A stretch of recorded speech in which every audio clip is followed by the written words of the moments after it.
Hello banking aspirants, कैसे हो आप सभी। 1 अप्रैल का रिजल्ट के बाद काफ़ी लोग बहुत खुश होंगे, काफ़ी लोग थोड़े मायूस भी होंगे, लेकिन कोई बात नहीं। आने वाले 10 तारीख को या फिर 12 तारीख को, जिस दिन भी आपका एग्ज़ाम है, मेंस एग्ज़ाम, एसबीआई क्लर्क के मेंस का मैं बात कर रहा हूँ। आप सभी को अपना एग्ज़ाम अच्छे से देना है और आप सभी का सिलेक्शन हो जाएगा। ऑल द बेस्ट आप सभी को मेरी तरफ से। बट जिनका सिलेक्शन नहीं हुआ है, कोई बात नहीं। अभी अभी जो 2025 का जो कैलेंडर शुरू होगा जुलाई से, उस पे आप कहीं न कहीं फोड़ने वाले हो।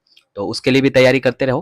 तो आपको उसके रिगार्डिंग भी ये पता होना चाहिए कि एसबीआई क्लर्क में बाकी बैंकिंग एग्जाम्स की तरह सेक्शनल कट ऑफ नहीं होता है। तो आज के वीडियो में हम लोग यही बात करने वाले हैं कि इस एग्जाम में बाकी एग्जाम्स की तरह सेक्शनल कट ऑफ नहीं होता है, लेकिन उसके लिए हम लोग नोटिफिकेशन में अच्छे से देख लेंगे कि हाँ यही मेंशन है या नहीं है। तो एक बार मैं नोटिफिकेशन को स्क्रॉल डाउन कर रहा हूँ आपके सामने। ये देखिए, मेन एग्जामिनेशन स्ट्रक्चर ये रहा। स्ट्रक्चर आपको पता है, अकॉर्डिंगली आप प्रिपेयर भी कर रहे हो। यहाँ पे लिखा हुआ है candidates are required to score a minimum percentage marks on aggregate. ठीक है, minimum qualifying marks on aggregate will be as decided by the bank.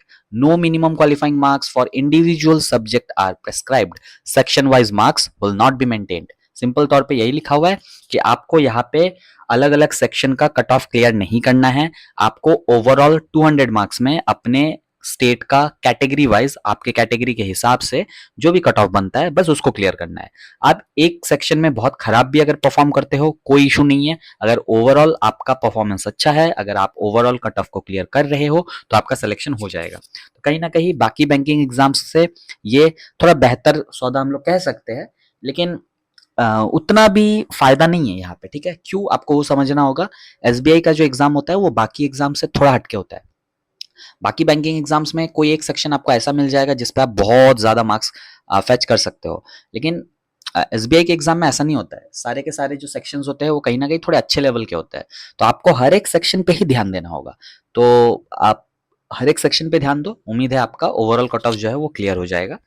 अब हम लोग बात करते हैं कि प्रीलिम्स एग्जाम में तो बहुत कम गया था इस बार कट ऑफ। आपको पता है बहुत सारे स्टेट्स में ड्रास्टिकली कट ऑफ ड्रॉप हुआ है और किसी किसी कैटेगरी में तो बहुत ही ज्यादा कम हो रहा है। तो क्या ये मेंस में भी सेम इम्पैक्ट देखने को मिलेगा? तो मेरे हिसाब से हाँ, इम्पैक्ट देखने को मिलेगा, लेकिन इतना ड्रास्टिक चेंज भी नहीं देखने को मिलेगा।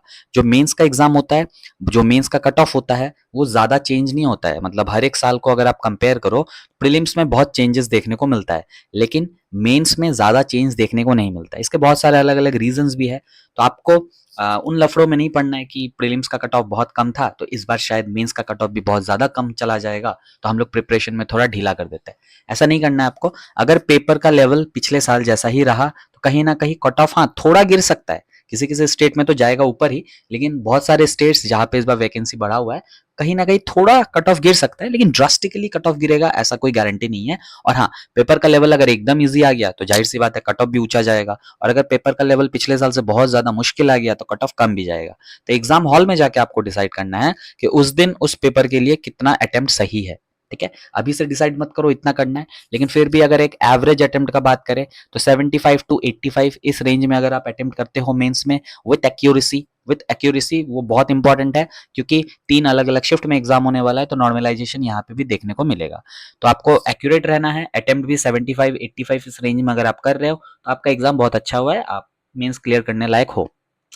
अब बाकी एग्जाम के बाद ही हम लोग डिसाइड कर पाएंगे कि हाँ कौन सा अटेम्प्ट सही है, कौन सा अटेम्प्ट खराब है। ठीक है, खराब तो कुछ भी नहीं होता है, हर एक अटेम्प्ट अच्छा होता है। अगर आप एक्यूरेट हो तो कम अटेम्प्ट में भी बहुत बार सिलेक्शन हो जाता है।